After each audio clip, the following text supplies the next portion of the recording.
शिखर पर मिलेंगे। लेखक जिग जिगलर। खंड 2, अध्याय 4, भाग 2। कदम 3।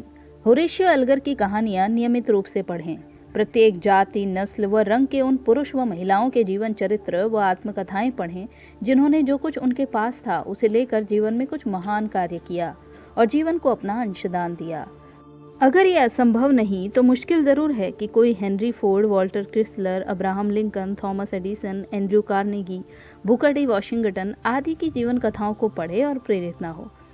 मैं किसी भी व्यक्ति को चुनौती देता हूं कि रीडर्स डाइजेस्ट के दिसंबर 1974 के अंक में छपी एक भूतपूर्व गुलाम की पुत्री आर्था वाइट की कहानी को पढ़ें और अपनी ज़िंदगी में और अधिक करने के लिए प्रेरित ना हों। ऐसा मैं मान ही नहीं सकता। हम इन कहानियों से स्वयं को संबद्ध करते हैं और जब हम उन्हें सफल होते देखते हैं तो हम उन्हीं चीज़ों को अपने द्वारा किए जाने की कल्पना करते हैं। कदम 4। उन वक्ताओं, अध्यापकों एवं उपदेशकों को सुनिए जो मानव जाति का निर्माण करते हैं। जब आप Norman Vincent Peale, W.A. क्रिसवेल, Paul Harvey, केन मैकफार्लैंड और रॉबर्ट शुलर जैसे लोगों को सुनेंगे तो आपको कई तरह से उत्थान मिलेगा। मैं इसके बारे में और अधिक इस पुस्तक के नज़रिए वाले खंड में बताऊंगा। अनुभव और अभ्यास पर आधारित सिद्धांत के रूप में आप सुरक्षित रूप से ऐसा मान सकते हैं कि कोई भी वो पुस्तक, वक्ता, फिल्म, टीवी कार्यक्रम, व्यक्ति या रिकॉर्डिंग जो मानव जाति का निर्माण करती है वो आपका व आपकी आत्म छवि का भी निर्माण करेगी। कदम 5। छोटे छोटे कदमों के साथ एक स्वस्थ आत्म छवि का निर्माण करें। बहुत से लोग कभी भी नई चीज़ें करने की कोशिश नहीं करते। इसका एक कारण उनका असफल हो जाने का भय है। यदि संभव हो तो कोई नया काम शुरू करें उस हिस्से के साथ जिसे संभालने के प्रति आपको विश्वास है। फिर उस प्रारंभिक उपलब्धि को सफलता के एक क्षेत्र से दूसरे क्षेत्र में हस्तांतरित करें। वो बच्चा जो 2 से 2 की गुणा करता है इसे बड़ी सफलता में हस्तांतरित कर देता है और 3 गुणा 4, 5 गुणा 6 आदि की गुणा करने लगता है। वो स्वयं को गणित में निपुणता हासिल करने में सक्षम देखने लगता है। वो छोटी लड़की जो पहली बार ओटमील कुकीज़ बना लेती है स्वयं को उससे बेहतर चीज़ें बेक करने में सक्षम देखने लगती है। ऊंची कूद का खिलाड़ी जो 6 फीट ऊंचा कूदने में सक्षम है वो प्रत्येक सत्र की शुरुआत बार या छड़ को थोड़ी नीचे रखकर करता है। जब ये हो जाता है तो कूदने वाला और ऊंचा कूद सकता है, वो कूदेगा। उदाहरण के लिए पोर्ट लवाका, टेक्सास में केल्हान हाई स्कूल में एक ऊंची कूद का खिलाड़ी अपने पहले के रिकॉर्ड से 4 इंच ऊंचा कूदा और उनके पोल वॉल्टर ने राष्ट्रीय रिकॉर्ड कायम किया। ये सब हमारे आई कैन पाठ्यक्रम को स्कूलों में लागू करने के बाद हुआ। ये दोनों नौजवान अपने प्रदर्शन में सुधार के लिए अपनी आत्म छवि में सुधार को श्रेय देते हैं। जब वो प्रतियोगिता की तैयारी करता है तो वो थोड़ी नीची ऊंचाइयों को सफलतापूर्वक कूदता हुआ देखता है जब तक कि वो खुद को उससे बड़ी ऊंचाइयों को पार करता नहीं देख लेता। आपकी स्वस्थ आत्म छवि बनाने में मैं जिस बात को महत्व देना चाहता हूँ वो ये है, उस क्षेत्र में शुरुआत कीजिए जहाँ आप जानते हैं कि आप सफल हो सकते हैं। जब एक बार वहां सफलता मिल जाए तो दूसरा कदम उठाइए, फिर एक और। हर कदम आपको अतिरिक्त विश्वास देता है और आपकी आत्म छवि आपके प्रदर्शन में सुधार लाती है, जिससे आपकी आत्म छवि में सुधार आता है जो प्रदर्शन में सुधार लाती है, जिससे हार्वर्ड के मनोवैज्ञानिक डेविड मैकक्लेलैंड इसे उपलब्धि फीडबैक कहते हैं। सेल्स प्रशिक्षण की दुनिया में सेल्समैन को उसकी पहली सेल्स कॉल करने के लिए भेजने से पहले हम प्रशिक्षण कक्ष में परीक्षण या अभ्यास का दौर रखते हैं। हम जानते हैं कि यदि हमारा उड़ने में समर्थ सेल्समैन कोई ज़बरदस्त भूल करता है या क्लासरूम में कोई सेल बर्बाद कर देता है तो ये अनुभव चकनाचूर करने वाला नहीं होगा, क्योंकि बहुत कम दांव पर लगा होता है। इसके साथ साथ हम उससे अपने परिवार व आईने के सामने अभ्यास करने का आग्रह करेंगे। स्वर्गीय मैक्सवेल माल्ट्स इसे बिना दबाव का अभ्यास कहते थे, क्योंकि इसमें सेल्समैन कुछ खोने वाला नहीं है। आत्मविश्वास के बारे में इस समय एक चेतावनी भरा शब्द कहना उचित होगा। याद रखिए, आप संभवतः अपनी पूरी जिंदगी विश्वास के बैंक से ओवरड्राफ्ट लेते आए हैं। असलियत में आप अपने खाते को एक दिन में या इस पुस्तक को बस एक बार पढ़ लेने से अद्यतन कर लेने की अपेक्षा नहीं कर सकते। जितने अधिक समय तक और नियमित रूप से आप आवश्यक कदम उठाएंगे और बताई गई कार्यविधि को अपनाएंगे, उतना ही बड़ा स्वस्थ आत्म छवि के विश्वास बैंक में आपका खाता हो जाएगा और जितना बड़ा विश्वास का खाता होगा उतना ही महान आपका प्रदर्शन होगा। कदम 6। मुस्कान व प्रशंसा के क्लब में शामिल हों। जब आप किसी व्यक्ति की ईमानदारी से प्रशंसा करते हैं या उससे शिष्टाचार से पेश आते हैं तो उसे प्रत्यक्ष लाभ प्राप्त होता है तथा वो स्वयं को और ज़्यादा पसंद करता है। आपके लिए यह असंभव है कि आप किसी को बेहतर अनुभव कराएं और स्वयं बेहतर अनुभव ना करें। किसी को बेहतर महसूस कराने के सर्वोत्तम तरीकों में से एक आशावादिता और हर्ष की भावना को फैलाना है। आप इसे अपने साथियों और परिवार के साथ बातचीत में लगभग फौरन कर सकते हैं।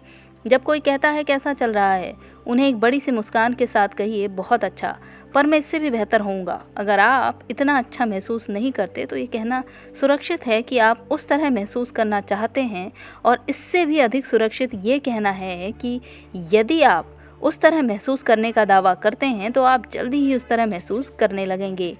नज़रिए के खंड में आप सीखेंगे कि ये सच क्यों है। दूसरा तरीका फ़ोन पर सही ढंग से जवाब देना है। बहुत से लोग फ़ोन पर बड़े रूखे लहजे में हेलो कहते हैं या उससे भी अधिक रूखे कर्कश लहजे में यस कहते हैं, मानो फ़ोन करने वाले ने कोई तुच्छ पाप कर दिया हो। मेरा व्यक्तिगत दृष्टिकोण कुछ इस तरह है। मैं फ़ोन का जवाब इस तरह देता हूँ, oh good morning to you, या मैं कह सकता हूँ गुड मॉर्निंग, मैं जीन जिगलर का पति बोल रहा हूँ, या गुड मॉर्निंग जिगलर परिवार में, ये हमारे लिए अच्छा दिन है और उम्मीद है आपका भी होगा। मैं ऐसा इसलिए करता हूँ क्योंकि सामान्यतः मैं ऐसा ही महसूस करता हूँ। तथापि मैं अपने फ़ोन का इसी तरह जवाब देता हूँ, चाहे मैं कैसा भी महसूस कर रहा हूँगा। कारण सरल है, अगर मैं अच्छा महसूस नहीं करता परंतु उस तरह का आचरण करता हूँ तो मैं जल्दी ही उस तरह महसूस करने लगूंगा। इसके साथ ही जो व्यक्ति फ़ोन कर रहा है उसके प्रति मेरा एक उत्तरदायित्व है। यदि मैं आशावादी और खुश मिजाज हूँ तो इस बात की संभावनाएं बहुत अधिक हैं कि मैं फ़ोन करने वाले व्यक्ति को एक उत्थान दे दूं, और सच्ची बात तो ये है कि मैं अपने भाई का रखवाला हूँ। बाइबल कहती है प्रसन्न हृदय में निरंतर एक पर्व रहता है, और ये दृष्टिकोण एक प्रसन्न हृदय की गारंटी देता है। हमारी कंपनी में हमारे सचिव टेलीफोन का उसी उत्साह से जवाब देते हैं और कहते हैं गुड मॉर्निंग जिग जिगलर्स में, ये बहुत अच्छा दिन है। हमारी कंपनी जिग जिगलर कॉरपोरेशन है। मैं इस बात से सहमत हूँ कि हर कोई जब किसी खुश मिजाज आशावादी व्यक्ति से मिलता है तो स्वाभाविक रूप से बेहतर महसूस करता है, चाहे उस संपर्क या मुलाकात का कोई भी प्रकार रहा हो या वो कितने भी समय रही हो। कदम 7, किसी अन्य के लिए कुछ करें। घर में पड़े किसी अपंग व्यक्ति के लिए केक बनाएं। वृद्धों या वृद्धावस्था संबंधी किसी रीडिंग या विजिटेशन कार्यक्रमों में हिस्सा लें। किसी अकेले पड़े बीमार के लिए कुछ खरीद कर लाएं। बाहर काम पर जाने वाली किसी युवा माँ के लिए बेबी सिटिंग करें। किसी अशिक्षित को पढ़ाने के लिए नियमित रूप से कुछ समय दें।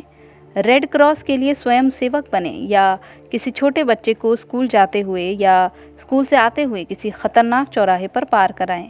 किसी अनाथ के संरक्षक बने। कुछ ऐसे बच्चों को जिनके माता पिता ना हों बाहर घुमाने ले जाएं, या मार्गदर्शक की भूमिका निभाते हुए उनके साथ कुछ समय बिताएं। इन पंक्तियों के साथ विभिन्न सैकड़ों विचारों के लिए मेरा सुझाव है कि आप डेविड डन की पुस्तक ट्राई गिविंग योरसेल्फ अवे पढ़ें। आपको 2 प्रमुख बातों पर विचार करना चाहिए। आपको इस सब के बदले कोई पारिश्रमिक स्वीकार नहीं करना चाहिए, और जिस व्यक्ति या जिन व्यक्तियों की आप सहायता करते हैं वे ऐसी स्थिति में ना हों कि आपके लिए वापस कुछ कर सकें। ये मेरी गारंटी है कि अगर आप किसी ऐसे व्यक्ति के लिए कुछ करेंगे जो उस उपकार को लौटा पाने में असमर्थ है, तो आप जितना देंगे उससे कहीं अधिक आपको मिलेगा। बहुत से मामलों में जो आप देते हैं उसका पाने वाले के लिए बहुत महत्व है, परंतु जब आप किसी ऐसे व्यक्ति के लिए कुछ करते हैं जो अपने लिए नहीं कर सकता, तो उस समय आपको जो अनुभूति होती है वो अवर्णनीय है। आप अनुभव करेंगे कि आप सच में भाग्यशाली हैं। आपको इस बात के लिए आभारी होना चाहिए कि आप कुछ अंशदान दे सकते हैं, और इसके लिए कि आप वास्तव में कुछ हैं। संक्षेप में, आप अपनी नज़रों में बड़े हो जाएंगे, जो कि आपके लिए बोनस होगा, क्योंकि आपने जो कुछ आपके पास था उसे लेकर किसी अन्य की भलाई में प्रयोग किया। चार्ल्स डिकेंस ने इसे उत्तम ढंग से कहा है, दुनिया में वो व्यक्ति बेकार नहीं है जो किसी दूसरे के इस भार को हल्का करता है। कदम 8, अपने संगी साथियों के मामले में सावधान रहें। जानबूझकर ऐसे लोगों की संगत करें जो उच्च नैतिक चरित्र वाले हों, वह जीवन के उज्जवल पक्ष को देखते हों, और इससे बहुत लाभ होंगे। उदाहरण के तौर पर मैं इस बात से सहमत हूँ कि अगर हर डॉक्टर, अध्यापक, वकील, पुलिसमैन, राजनीतिज्ञ, सिविल सर्विस कर्मचारी, फौजी आदि को जीवन यापन के लिए 3 महीने तक कुछ बेचना पड़े और फिर हफ्ते में एक बार एक उत्साही सेल्स मीटिंग में शामिल होना पड़े, तो हमारा ये महान देश और महान हो जाएगा। वर्षों के अनुभव से मैंने ये देखा है कि जीवन के हर क्षेत्र से सैकड़ों पुरुष और महिलाएं सेल्स की दुनिया में शर्मीले, अंतर्मुखी और अयोग्य व्यक्तियों की तरह प्रवेश करते हैं और कुछ ही हफ्तों में विश्वासपूर्ण, सक्षम और कहीं अधिक उत्पादन होने लगता है। इसका कारण है, बहुत से मामलों में ये लोग एक नकारात्मक परिवेश में रह रहे थे और ऐसे लोगों से घिरे हुए थे जिन्होंने नकारात्मक कूड़ा करकट इनके दिमाग में डाल दिया था और इन्हें बताया था कि वे क्या नहीं कर सकते। उनका सेल्स की दुनिया में प्रवेश उनके परिवेश व संगी साथियों में एक आश्चर्यजनक परिवर्तन लाया। अब हर किसी ने उन्हें ये बताना शुरू कर दिया था कि वे क्या कर सकते हैं। उन्होंने प्रशिक्षकों, प्रबंधकों और साथियों से सकारात्मक वक्तव्य सुने। उन्होंने सब तरफ इस दृष्टिकोण के परिणाम स्वरूप रोज़ाना नतीजे देखे, क्योंकि उन्हें अपने आप को पसंद करना अधिक आनंददायक और लाभदायक लगा। इसलिए उन्होंने लगभग फौरन ही अपनी आत्मछवि को बदलना शुरू कर दिया। मेरा अर्थ केवल इतना ही है कि यदि हर व्यक्ति को नियमित रूप से इस प्रकार के वातावरण से परिचित कराया जाए, ज़रा सोचिए, इससे उनकी आत्मछवि और दृष्टिकोण में कितना परिवर्तन आएगा। स्पष्ट रूप से हम दूसरों से उनके साथियों को बदलने की अपेक्षा नहीं कर सकते, परंतु आप तो इस तरह के लोगों का साथ पाना चुन सकते हैं। इसे कीजिए और परिणाम अद्भुत होंगे। ऐसे लोगों को चुनें जो जीवन के प्रति आशावादी और उत्साही हों, और मैं आपको विश्वास दिलाता हूं कि उनके गुण आप में आ जाएंगे। याद रखिए, आप जिन लोगों के बीच में रहते हैं उनकी बहुत सी सोच, आचरण का ढंग और गुण आप हासिल कर सकते हैं। ये सच है, चाहे आपके चारों ओर अच्छे लोग रहते हों या बुरे। यहाँ तक कि आपका IQ भी। जुलाई 1976 के सक्सेस अनलिमिटेड में यही कहानी बताई गई है। इज़राइल में किब्बुज़ में मूल्यांकनों से पता चला कि दक्षिणी पूर्वी एशिया के यहूदी बच्चों का IQ 85 था और यूरोपियन यहूदी बच्चों का 105 था। ये साबित करता है कि यूरोपियन यहूदी बच्चे दक्षिणी पूर्वी एशियाई यहूदी बच्चों से अधिक निपुण थे, या फिर बस ये नहीं है। 4 साल के बाद किब्बुज में, जहाँ परिवेश सकारात्मक था, प्रेरणा का पुट उत्तम था और शिक्षा व विकास के लिए लगन काफ़ी थी, औसत IQ 115 हो गया। ये रोमांचक है। जब आप जीवन के प्रति सकारात्मक व नैतिक दृष्टिकोण से ठीक लोगों की संगत पाते हैं, तो आप अपने जीतने के अवसरों को बहुत हद तक बढ़ा देते हैं। दुर्भाग्यवश आपके साथी भी आपको नकारात्मक रूप से प्रभावित करते हैं। एक किशोर और वयस्क भी जो ऐसे लोगों के साथ रहता है जो धूम्रपान करते हैं, तो उसमें इस आदत को अपनाने की संभावनाएं कहीं अधिक हैं, अपेक्षातया उस स्थिति के कि अगर वो धूम्रपान न करने वाले ग्रुप के साथ रहता। यही बात नशीली दवाओं के प्रयोग, मदिरापान, अनैतिकता, अपवित्र भाषा, झूठ बोलने, धोखा देने, चोरी करने आदि के बारे में भी सच है। सौभाग्य से आप अपने साथियों को चुन सकते हैं। कदम 9, अपनी आत्मछवि के निर्माण के लिए अपने सकारात्मक गुणों की एक सूची किसी कार्ड पर बनाइए और इसे सुविधाजनक संदर्भ के लिए अपने पास रखिए। अपने मित्रों से उन चीज़ों की सूची बनाने के लिए कहिए जो वे आप में पसंद करते हैं और उस सूची को अपने पास रखिए। जब आप और आपके मित्र उस सूची को बना लें, तो हो सकता है आप उस पुराने लड़के की तरह करें। वो सड़क पर अपने आप से बात करता हुआ जा रहा था और किसी ने उससे रोक कर पूछा कि वो ऐसा क्यों कर रहा था। उसने जवाब दिया कि उसे बुद्धिमान लोगों से बात करने में आनंद आ रहा था, और इससे भी महत्वपूर्ण ये था कि उसे बुद्धिमान लोगों की बातचीत सुनने में आनंद आ रहा था। मैं कहूँगा कि उसके पास एक स्वस्थ आत्मछवि थी। समय समय पर अपने आप पर शेखी बघारिए, अपने निजी कोने में प्रवेश कीजिए। कदम 10, अपने आप को अपनी अतीत की सफलताओं को याद दिलाने के लिए एक विजय सूची बनाइए। इस सूची में उन चीज़ों को शामिल कीजिए जिन्होंने आपको सर्वाधिक संतुष्टि और विश्वास दिया था। इस सूची का विस्तार बचपन से लेकर वर्तमान समय तक होना चाहिए। इसमें स्कूल के दादा को पीटने से लेकर किसी मुश्किल कोर्स में A ग्रेड पाने तक की बातें शामिल हो सकती हैं। जब आप समय समय पर इस सूची की समीक्षा करेंगे, तो आपको याद आएगा कि आप अतीत में सफल हो चुके हैं, और ये भी कि आप इसे एक बार फिर से कर सकते हैं। इससे विश्वास का निर्माण होता है, जो छवि निर्माण करता है, जो सफलता व खुशी का निर्माण करती है। दरअसल ये 2 बाद के कदम इस बात की पुनर्स्थापना करते हैं कि आप अपने पक्ष में हैं, न कि अपने विरुद्ध।